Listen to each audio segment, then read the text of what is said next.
자, 오늘은 이제 연력학 마지막 시간이 되겠습니다. 연력학 제2법칙과 열기관에 대해서 얘기를 할 거고요.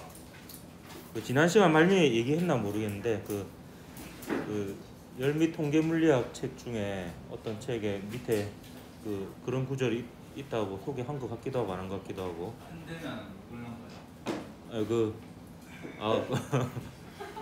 그것도 얘기했었는데 뭔가 흔들면이라는 거 보니까 약간 고스톱이 생각나. 맞죠? 예? 네. 아닙니다. 고스톱 칠 때 흔들기 있잖아. 회장. 그렇지.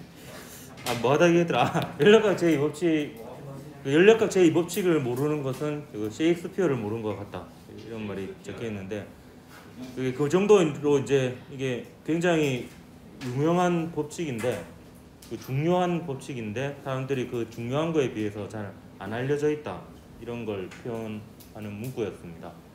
근데 우리는 셰익스피어도 잘 모르니까 결국에 피장파장이다, 이렇게 볼 수가 있는데, 어쨌든 이게 중요도에 비해서는 사람들이 잘 모르는 좀 그런 저평가된 법칙인데요. 이게 어찌 보면 에너지 보존 법칙보다도 더 틀릴 가능성이 매우 낮은 이런 법칙이에요. 그래서 오늘 요거에 대해서 43쪽에 있는 내용들은 물리학 원에서 다루는 내용이고요. 44쪽에 있는 내용들은 좀 교양 삼아 추가로 설명하는 부분이 되겠습니다. 우선 열기관에 대해서 먼저 얘기를 해보도록 할게요. 열기관은 열을 일로 변환시켜주는 장치입니다. 우스갯소리로 열리라는 기관이다, 이렇게. 고맙습니다. 보통 이럴 때 약간 싸한 분위기인데 오늘은 나쁘지 않네요. 용기를 내서 애드립이 생각하면 적극적으로 해봐도 되는 시간인 것 같습니다. 증기기관, 내연기관, 스톨링기관 같은 게 있는데, 대표적으로 증기기관 같은 걸 하나 보면은 이게 화력발전소의 열기관인데요. 우리나라의 발전소 중에서 화력발전에서 전기를 생산하는 비율이 아직까지도 제일 높습니다. 석탄을 떼우죠. 석탄을 연소시키면 열 에너지가 물에 흡수되어서 물이 끓습니다. 그래서 고압의 이제 수증기가 생기게 되면 그 수증기가 터빈을 회전시키게 됩니다. 그래서 이제 역학적 에너지로 바뀌죠. 그러면서 이 패러데이 법칙에 의해서 전자기 유도 현상에 의해서 전기 에너지가 생산되는 이런 장치인데요. 이게 이제 대표적인 열기관이다, 이렇게 볼 수가 있겠습니다. 열기관이 발명되면서 산업혁명이 시작되었죠. 이게 굉장히 우리 인류의 입장에서도 뭔가 전환기가 되는 이런, 요거 하면서 이제 사람이 할 일을 기계가 많이 대신하기 시작했죠. 열기관의 원리에 대해서 한번 보도록 하겠습니다. 제1법칙과 제2법칙이 필요한데요. 일단 제1법칙을 이용해서 설명을 해보도록 할게요. 일단 열기관은 보통 개념도를 이렇게 그립니다. 요거는 제가 그림을 보고 직접 그린 건데요. 이게 고열원이고요, 이게 저열원이고, 이게 열기관인데 자동차 엔진을 생각하면 되겠습니다. 열기관은 고열원은 뭐냐, 가솔린이 연소되는 부분 있죠. 그 부분이 이제 고열원이라고 보면 되겠고, 저열원은 엔진을 둘러싸고 있는 대기라고 생각을 하면 되겠습니다. 이 열원들의 특징은 뭐냐면 열을 방출하거나 혹은 열을 흡수하더라도 온도가 안 변해요. 일단 그렇게 가정을 하거든요. 물론 지금은 그렇게까지 정의를 내릴 필요는 없는데, 예를 들어서 저열원 같은 경우에 주변에 있는 대기라고 했잖아요. 자동차 하나가 막 계속 굴러다닌다고 해서 대기의 온도가 막 올라가고 이러진 않죠. 그래서 이제 그런 거라고 보면 됩니다. 고열원 같은 경우도 연료를 계속 이제 연소시키고 있으면 일정한 온도가 유지됩니다. 왜냐면 연료에서 계속 에너지가 공급이 되잖아요. 그러면서 이제 일정한 온도를 유지하면서 열을 공급할 수 있습니다. 열기관의 입장에서는 고열원에서 Q1의 열을 공급받아서 W만큼 일을 하고 Q2만큼의 열을 방출하는 이런 과정인데요. 이때 Q1, W, Q2는 그 열기관이 반복적인 사이클을 반복하거든. 반복적인 사이클을 반복 뭐래? 하여튼 이게 계속 반복되거든요. 일정한 사이클이. 그래서 그 한 사이클이 일어나는 동안, 한 순환 과정이 일어나는 동안 흡수하는 열, 하는 일, 방출하는 열이 되겠습니다. 그럼 한 순환 과정이 일어나고 나면 그 열기관이 어떤 상태들로 변하다가 다시 원래 상태로 돌아오죠. 그럼 원래 상태로 돌아오면은 모든 압력, 부피, 온도가 다시 원래대로 돌아오기 때문에 한 순환 과정당 내부 에너지 변화량은 0입니다. 그래서 한 순환 과정 동안에 내부 에너지 변화가 0이라는 걸 이용해서 연력학 제1법칙을 한번 써볼 거예요. 그러면 그 열기관이 총 흡수하고 출입한 열량은요, Q1만큼 흡수하고 Q2만큼 방출하잖아요. 그래서 Q는 W 플러스 델타 U에서 Q 자리에는 플러스 Q1 더하기 마이너스 Q2 요게 들어가게 되겠습니다. 월급 받고 월급 빠져나가고 흡수하고 방출하고 이렇게 되겠죠. 그럼 이게 한 순환 과정당 Q에 해당이 됩니다. Q는 W 더하기 델타 U에서. 그다음 한 순환 과정 동안에 W만큼 일을 하고요. 내부 에너지의 변화는 0이죠. 연력학 제1법칙을 한 순환 과정에서 이렇게 쓸 수가 있습니다. 요까지만 해도 그 열기관의 열 효율 자체는 구할 수 있습니다. 그 효율이라고 하는 것은 투입 대비 얻어내는 거거든요. 그러니까 우리가 이 열기관을 작동시키기 위해서 투입한 것은 Q1이 됩니다. Q1. Q2는 쓸데없이 빠져나가는 거잖아요. 그래서 Q1을 투입한 거예요. 그래서 열 효율 E는 Q1분의 W가 됩니다. W가 우리가 얻어낸 거죠. 열기관이 하는 일이니까. 그래서 Q1을 투입해서 W를 얻어낸 겁니다. 그래서 열 효율은 Q1분의 W가 되고요. W는 연력학 제1법칙에서 Q1 빼기 Q2라고 볼 수 있죠. 따라서 이 식은 1 빼기 Q1분의 Q2라고 볼 수 있습니다. 뒤에 잘 보입니까? 네.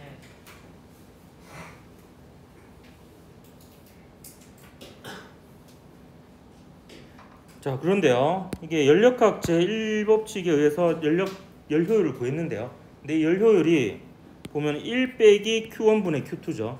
이게 1이면은 100%인 거거든요. 100이라는 에너지가 해서 100이라는 일을 한 거예요.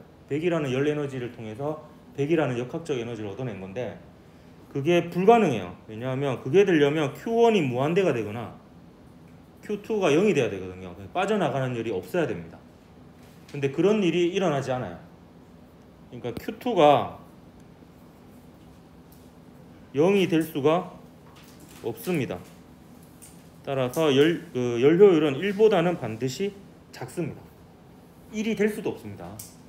1보다 작습니다. 1보다. 왜냐하면 그 고온의 물체와 저온의 물체가 맞닿아 있으면요 무조건 열이 이동합니다.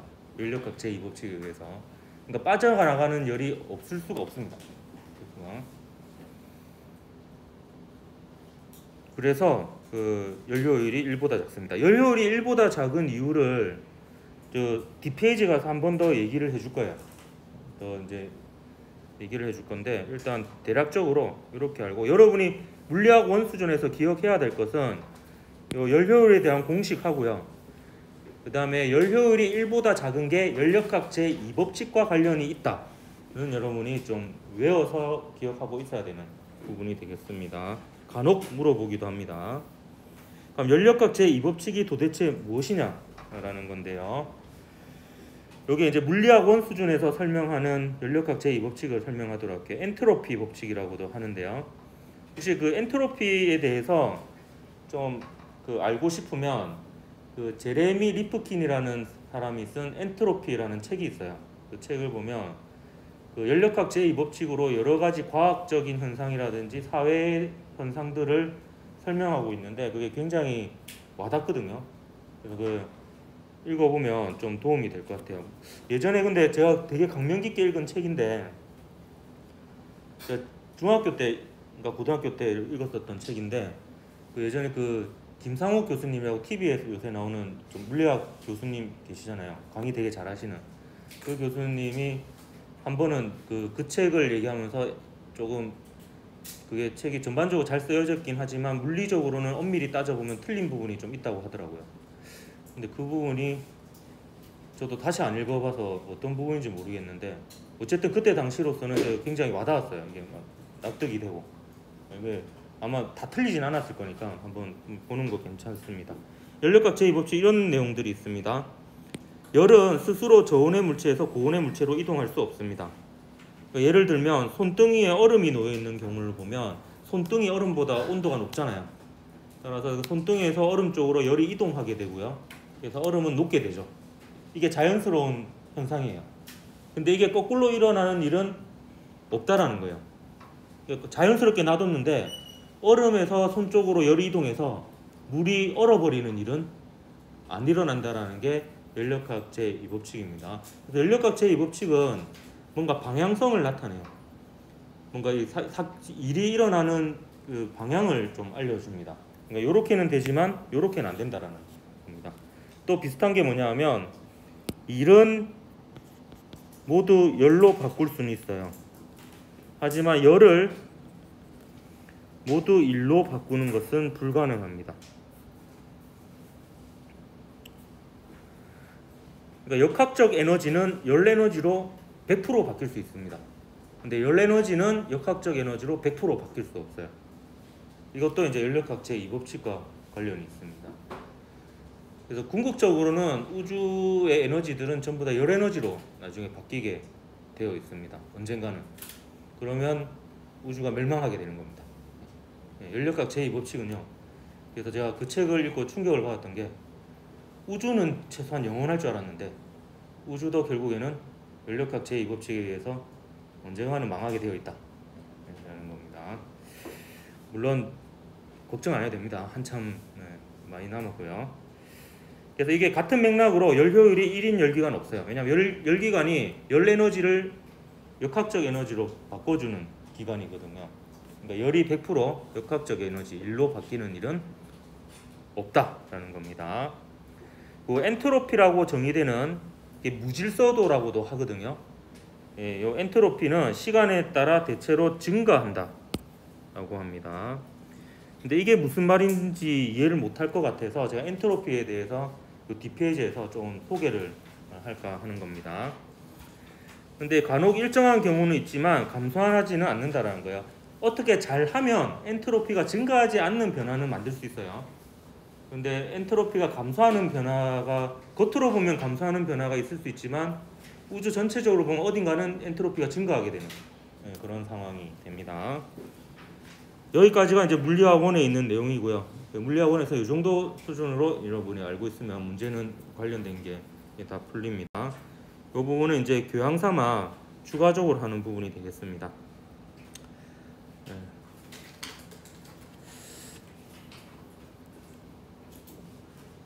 이제 엔트로피에 대해서 좀 설명할 건데요. 이 엔트로피를 정확히 정의 내린 사람이 볼츠만이에요. 볼츠만. 이 볼츠만이 너무나도 앞서 나가가지고 그 사람들이 볼츠만이 살았던 당시에는 볼츠만을 인정해주지 않았어요. 볼츠만이 뭐 여러 가지 이유가 있었겠지만 그런 이유도 있었겠죠. 나중에 그 생애의 마지막은 좋지 않았습니다. 자살로 생애를 마감을 했거든요. 천재는 굉장히 외롭다 그래요. 왜냐하면 다른 사람들이 모르잖아요. 못 알아주고. 가끔 저도 외로움을 느낄 때가 있습니다. 고독하기도 하고요. 자, 엔트로피의 정의, 통계적인 정의를 소개할 텐데요. 좀 이 정의를 보면 좀 거시기 할 겁니다. 이 거시 상태에서 대응하는 미시 상태에서인데 거시, 미시가 일단 뭔지 잘 모르겠죠. 그래서 그거에 대해서 좀 예를 들어서 설명을 해줄 건데 예를 들어 동전을 4개 던진다고 해요. 동전을 4개 던지면 앞이 나올 확률이 50%, 뒤가 나올 확률이 50%죠. 그래서 4개를 던지면 그 최종 결과가 거시 상태예요. 거시 상태는 어떤 경우가 있냐면 동전 4개가 모두 앞면인 경우가 있고 3개만 앞면인 경우가 있고 2개만 앞면이고 2개는 뒷면인 경우가 있고 1개만 앞면이고 뒤에는 3면인 경우가 있고 둘 다 뒷면인 경우가 있고 이게 거시 상태예요. 근데 그 거시 상태에 해당하는 미시 상태는 뭐냐면은 동전 4개가 모두 앞면인 경우는 이게 하나하나 던졌다고 했을 때 앞 이렇게 나오는 경우밖에 없죠. 아니면 동시에 던지더라도 동전 4개가 다른 거니까 그 A, B, C, D가 모두 앞일 경우는 하나밖에 없죠. 그러면 요 거시 상태에 해당하는 미시 상태 수는 1입니다. 1. 예. 근데 요 상태에 해당하는 미시 상태 수는요. 이게 A, B, C, D라고 하면 앞 뒤도 되고 앞 뒤앞 앞뒤 앞 뒤앞 앞 이렇게 해서 4가지가 있죠. 그래서 요 거시 상태에 해당하는 미시 상태 수는 4입니다. 그리고 2개만 앞면인 경우는 앞 뒤뒤 앞뒤 뒤앞 뒤앞 앞뒤 뒤앞 뒤뒤 앞 이렇게 해서 6개가 있습니다. 그러니까 요 거시 상태에 해당하는 미시 상태 수는 6이죠. 1개만 앞면인 경우는 앞 뒤뒤 뒤앞 뒤뒤 앞뒤 뒤뒤 이렇게 있고 4개만인 건 뒤뒤 이렇게 있죠. 그러니까 이 중에서 자 보세요. 요 각 미시 상태들 있죠.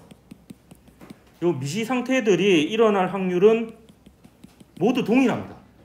4개를 던졌을 때. 방금 한 말 이해했어요? 이게 핵심인데요. 각각 동전에서 앞면과 뒷면에 나올 확률은 2분의 1이잖아요. 그럼 4개를 던졌을 때 나올 수 있는 모든 경우의 수가 이것들이죠. 근데 이것들이 나올 확률은 똑같아요. 로또 번호랑 비슷하다고 보면 돼요. 확률은 똑같습니다. 똑같은데 요 전체 중에서 4개가 앞면이 나올 확률은 요거 다 더한 것분의 1이죠. 그리고 이렇게 나올 확률은 다 더한 것분의 4고 얘가 나올 확률은 다 더한 것분의 6이고 얘가 나올 확률은 다 더한 것분의 4고 얘가 나올 확률은 다 더한 것분의 이거니까 확률적으로 얘가 나올 확률이 제일 높은 거죠. 근데 이거는 4개일 때고요. 이게 아보가드로 수라고 생각을 해보면 요 숫자의 차이가 엄청나게 많이 납니다. 10에 23승계의 동전을 던진다고 생각해보세요. 그 중에서 한 개만 모두가 앞면이 나올 확률은 0이라고 보면 되겠죠. 거의 절반이 앞면이고 절반이 뒷면이 나올 확률이 가장 높아요. 그게 경우의 수가 제일 많죠. 그 상태 수가. 그래서 그게 엔트로피가 가장 높은 거예요. 이 숫자가 엔트로피거든요. 여기에 정확히는 이제 로그를 붙이고 뭐 볼츠만 산수를 곱하고 이런 게 있는데요. 어쨌든 이 숫자를 기반으로 한 게 엔트로피라는 겁니다. 따라서 엔트로피는 완전히 수학적인 양이에요. 예. 그래서 확률에 기반하기 때문에 이거는 틀릴 수가 거의 없는 거죠. 그래서 자연은 이렇게 간다는 거예요. 숫자가 특히 많으면은 반은 앞면 반은 뒷면이 될 수밖에 없는 거예요. 이게 이제 자연스럽게 이걸 계속 하다 보면 결국에 이쪽 방향으로 간다라는 게 됩니다. 그 확산도 이제 예를 들면 이런 겁니다. 자, 여기 칸막이가 있어요. 여기 다 막혀 있는 부분입니다. 이렇게 칸막이가 있는데 여기 구멍이 있는 거예요. 구멍을 통해서 붙어버렸다. 붙으면 안 되는데. 아이씨, 큰일 났네. 어떻게 하지? 다시 되돌리기. 됐네요. 좀 떨어뜨린다. 붙어버려. 아직 이 프로그램을 내가 완벽히 이해를 못 해가지고. 이렇게 이제 여기 박스라고 생각하면 됩니다. 상자고 여기 이제 칸막이가 있어요. 그 사이에 구멍이 있어요. 구멍을 통해서 기체 분자가 자유롭게 왔다 갔다 할 수 있습니다. 그러면 기체 분자 하나당 요 왼쪽에 있을 확률 50%, 오른쪽에 있을 확률 50%죠. 50%인데 얘를 그래서 여기 한 곳에 몰아놓고 구멍을 뚫어요. 치워보자. 구멍을 뚫으면 얘가 이제 각각이 요 왼쪽에 있을 확률 반, 오른쪽에 있을 확률 반이잖아요. 그러면 이제 요렇게 있을 수 있는 경우의 수도 있고요. 4개가 전부 다. 이번에 좀 어려우니까 A, B, C, D를 구분 못 한다고 합시다. 그럼 이건 하나밖에 없죠. 이렇게 칸에다가 하나씩 들어간 거는. 근데 하나만 오른쪽에 있는 경우만 해도 그 경우의 수가 많습니다. 보면 하나, 둘, 셋, 넷 이렇게 있죠. 근데 여기도 보면 하나, 둘, 셋, 넷, 네 종류가 있으니까 총 16가지가 되죠. 16가지가. 그리고 만약에 두 개가 이쪽에 있는 경우에도 보면 하나만 해보면 되겠네요. 또 똑같은 대칭적이니까. 그러면 하나, 둘, 셋, 넷, 다섯, 여섯, 일곱, 뭔가 하나 빠진 것 같은데. 하나, 둘, 셋, 넷, 다섯. 이게 빠졌네요. 여섯 개가 그러면? 네. 그래서 그냥 36가지죠. 그러니까 이런 식으로 지금 4개만 해도 전부 다 왼쪽에 있는 거는 한 가지인데 둘둘 있는 거는 36가지잖아요. 근데 이것도 마찬가지예요. 이게 아보가드로 수만큼 있다고 생각해 보세요. 그러면 한 절반 정도가 왼쪽, 절반 정도가 오른쪽에 있는 게 거기에 해당하는 미시 상태 수가 훨씬 많겠죠. 그렇기 때문에 얘를 자연스럽게 놔두면 모든 각 상태들에 대한 확률은 동일하거든요. 근데 그 중에서 절반이 왼쪽, 절반이 오른쪽에 있는 게 압도적으로 많으니까 시간을 두고 가만히 놔두면은 반은 왼쪽, 반은 오른쪽에 있다는 거예요. 이게 확산입니다. 확산.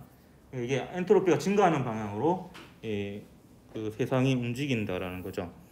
그래서 잉크방울을 떨어뜨리면 잉크방울이 여기에 있는 그 경우의 수보다 상태 수보다 전반적으로 전체 골고루 퍼져 있는 상태 수가 압도적으로 많습니다. 그렇기 때문에 시간이 지나면 그 모든 각각의 미시 상태에 대한 확률은 똑같거든요. 근데 이렇게 있는 미시 상태 수가 압도적으로 많기 때문에 시간이 흐르면 이렇게 된다는 거예요. 그래서 엔트로피는 이게 증가하게 되어 있습니다. 그래서 모든 게 이렇게 쫙 다 퍼지면은 이제 우주가 아무것도 안 일어나는 거죠. 아무 일도 안 일어나고 이제 끝나는 겁니다. 그래서 그 엔트로피와 관련해서 제가 하나의 팁을 알려주면 여러분 방을 한번 상상해 보세요. 여러분 방을. 요 방도 엔트로피가 무조건 증가하게 되어 있습니다. 책이 책장에 꽂혀 있고 옷이 옷걸이에 걸려 있고 이불이 잘 개어져서 침대에 놓여 있을 수 있는 미시 상태 수는 몇 개 안 돼요. 하지만 각각의 물건들이 각각 다른 장소에 있을 수 있는 그 미시 상태 수는 굉장히 많습니다. 그러니까 자연스럽게 놔두면은 그렇게 되는 거예요. 이게 굉장히 자연스러운 현상입니다. 근데 그거를 억지로 바닥에 있는 책을 책장에 꽂고 뭐 이렇게 하잖아요. 그러면 겉으로 보기에 방의 엔트로피는 줄어들어요. 근데 그거 하면서 보세요. 자기가 에너지를 쓰잖아요. 그러면서 그 모든 것들이 열 에너지로 다 발산이 돼서 우주 전체의 엔트로피는 증가하고 우주의 종말은 더 가까워지게 됩니다.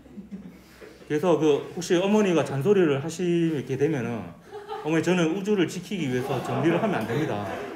이건 엔트로피를 겉으로 봤을 때는 엔트로피가 낮아 보이지만 전반적으로 전체를 다 따져보면 엔트로피를 증가시키는 일이기 때문에 저는 정리를 하지 않겠습니다. 우주를 지키겠습니다. 이렇게 얘기하면 어머니께서 여러분에게 힘을 가하게 될 거예요. 그래서 저는 수업 시간에 자고 있는 학생들 절대 뭐라 하지 않습니다. 사실 아무것도 안 하는 게 엔트로피의 증가를 최소화하는 거거든요. 우주를 최소한 지키고 있는 학생들이. 그래서 공부를 열심히 하고 일을 열심히 할수록 우주의 종말을 앞당기는 사람이에요. 이거 전부 다 이제 엔트로피의 증가 속도가 더 빠른 행위들이거든요. 그래서 아무것도 안 하는 게 우주 전체적으로 봤을 때는 가장 이로운 겁니다.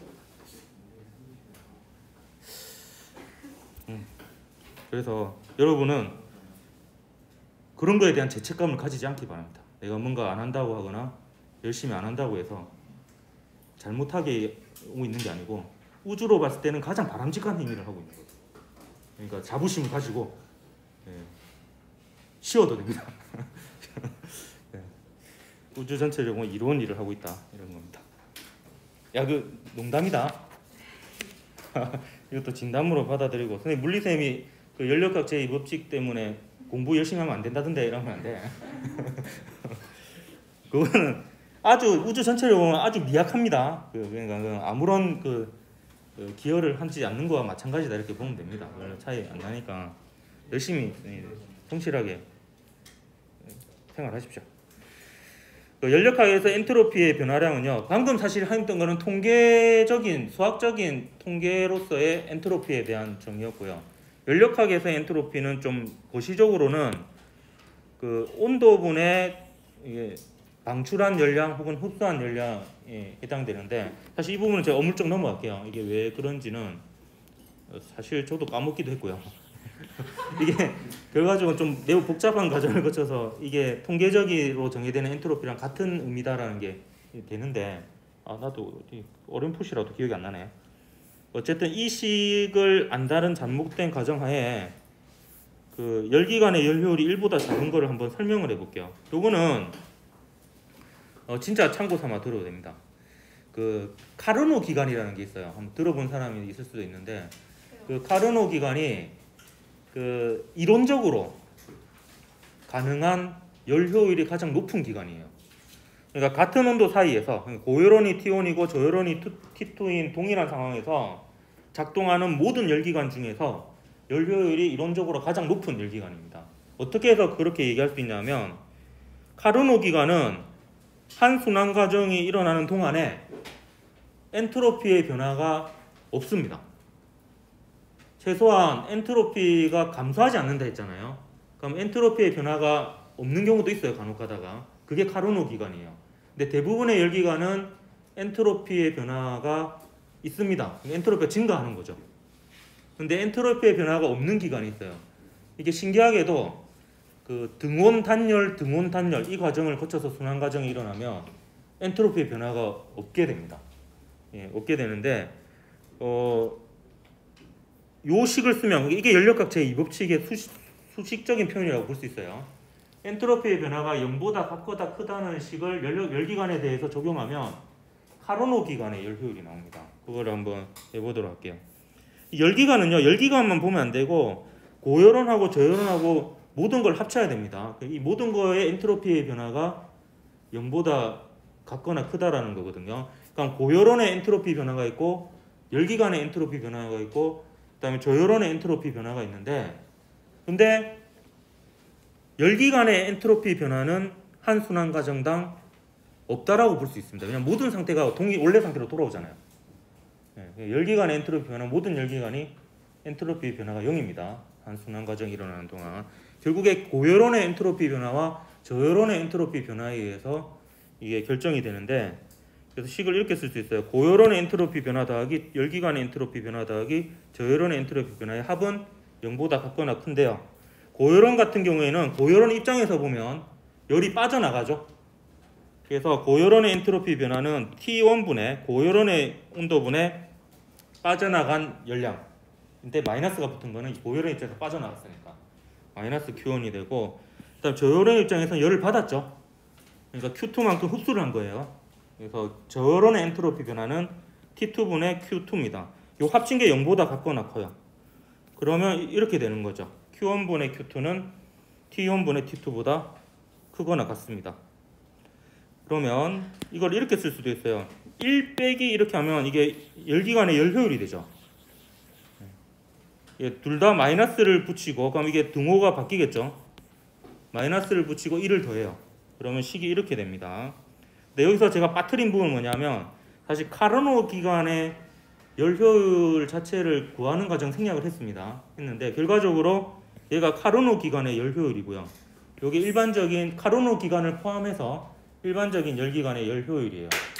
그러면 얘가 모든 열기관의 열효율의 최대값이에요. 최대값.